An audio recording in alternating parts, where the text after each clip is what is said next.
Hello बच्चों.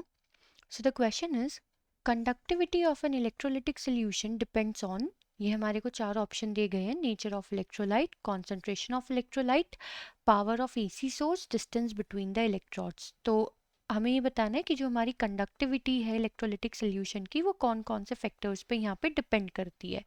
तो चलिए बच्चों आइए जानते हैं.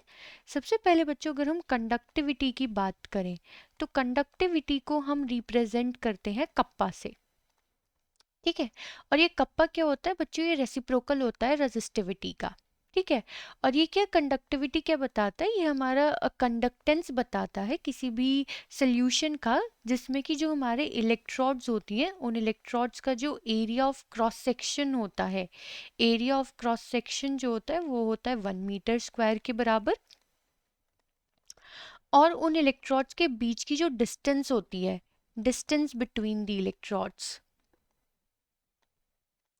डिस्टेंस बिटवीन द इलेक्ट्रोड्स वो कितनी होती है, वो होती है 1 मीटर के बराबर.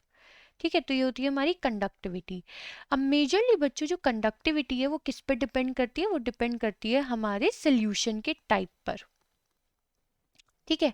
किस तरीके से, तो चलिए आइए एक एक करके हम सारे ऑप्शंस को चेक करेंगे. तो पहला ऑप्शन हमें बताता है नेचर ऑफ इलेक्ट्रोलाइट.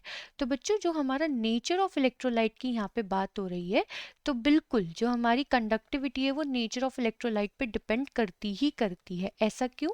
क्योंकि बच्चों हमारे पास दो तरीके के इलेक्ट्रोलाइट होते हैं. एक होते हैं हमारे स्ट्रॉन्ग इलेक्ट्रोलाइट और एक होते हैं हमारे वीक इलेक्ट्रोलाइट. स्ट्रॉन्ग इलेक्ट्रोलाइट का मतलब होता है बच्चों वहां पे हमें मिलेंगे मोर नंबर ऑफ आयंस. ठीक है. मोर नंबर ऑफ आयंस मतलब ज्यादा डिसोसिएशन, ज्यादा कंडक्टिविटी.